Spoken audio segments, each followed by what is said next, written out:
তেলে ভেজে কিভাবে জাল পেটিস বানানো যায় সেটা আপনাদেরকে আজকে দেখিয়ে দেব। আসসালামু আলাইকুম everyone, welcome to cooking network.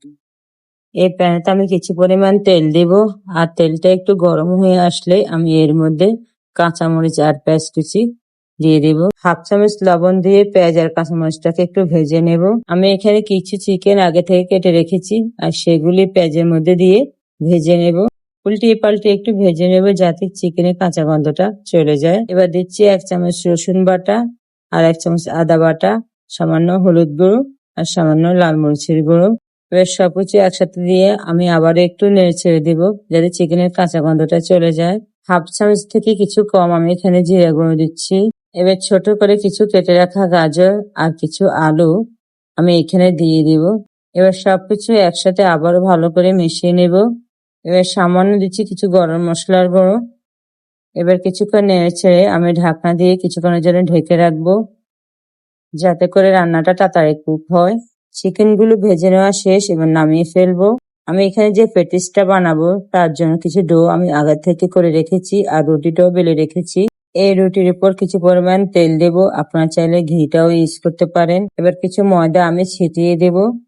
একটা রুটির উপর আর একটা রুটি আবারও আগের পদ্ধতিতে দিয়ে দিব। আবারও সামান্য কিছু পরিমাণ তেল দিয়ে হাত দিয়ে একটু মেশ করে দেব, আর কিছু ময়দা আমি ছিটিয়ে দেব। এইভাবে করে আমি 8টা রুটি একটার উপর আরেকটা দিয়ে দেব, তাহলে আমার পেটিসের লেয়ারটা খুব সুন্দর আসবে। আমি এই খামিরটা কিভাবে করেছি তা আপনাদেরকে বলে দিচ্ছি। পরিমাণ মতন ময়দা, হাফ চামচ লবণ, কিছু পরিমাণ তেল, আপনারা চাইলে বাটারটাও ইউজ করতে পারেন। পরিমাণ মতন পানি দিয়ে আমি এই ডোটা করে রেখেছি, কিছুক্ষণের জন্য রেস্ট রেখে দিয়েছি। আপনাদের সাথে কথা বলতে বলতে এখানে কয়টা রুটি দিয়েছি দেখতেই পেয়েছেন। আমরা সাধারণত পরোটার ভাঁজটা যেভাবে দিই এভাবে দিয়ে মিলিয়ে দিব। যেহেতু আজকে চুলায় তৈরি করব সেই কারণে আমি তেলটা ইউজ করছি। যখন আপনি ওভেনও করবেন তখন বাটারটা ইউজ করবেন, ভালোই লাগবে। আমি যেভাবে ভাঁজ করেছি ঠিক ওইভাবে ভাঁজ করে এই রুটিটাকে আবার বেলিয়ে নেবেন। চারপাশ সমান করে বেলে নেবেন, তাহলে রুটিটা কাটার সময় আপনার লেয়ার গুলো সমানভাবে হবে। এবার চারপাশ আমি কেটে নিচ্ছি যাতে করে প্রত্যেকটা লেয়ার এক সমান হয়। বেশি সময় লাগে না, অল্প সময়ে এই চিকেন প্যাটিসটা বানানো যায়। যে কোনো কিছু বাসায় বানিয়ে খাওয়ার চেষ্টা করবেন, তাহলে শরীর স্বাস্থ্য ভালোই থাকবে। আমি যে পুরটা করে রেখেছি সেটা এবার দিয়ে দেব, আর দেখতে পাবেন আমি কিভাবে এই প্যাটিসের ভাঁজটা দিই। হাত দিয়ে একটু চেপে দেবেন, যেহেতু তেলে ব্যবহার করব যাতে খুলে না যায়।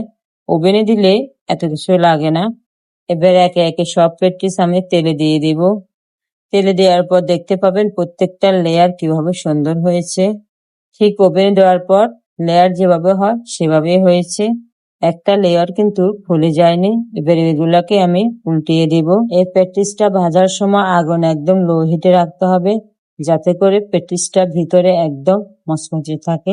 বিকেলে চায়ের সাথে এরকম একটা ঝাল প্যাটিস থাকলে খুবই ভালো লাগে। এক পাট ভেজে নেওয়ার পর আমি আরেক পাট উল্টিয়ে দিচ্ছি যাতে করে পেটিস গুলো মচমচে হয়। আগুনটা লো হিটের কারণ দেখতে পাচ্ছেন আমার পেটিস গুলো কতটা সুন্দর হয়েছে। এবার একে একে সব পেটিস আমি উঠিয়ে নেব। যখন কোনো কিছু খেতে মন চাইবে তখন এভাবে বাসায় বানিয়ে খাবেন, ছোট বড় সকলেই পছন্দ করবে।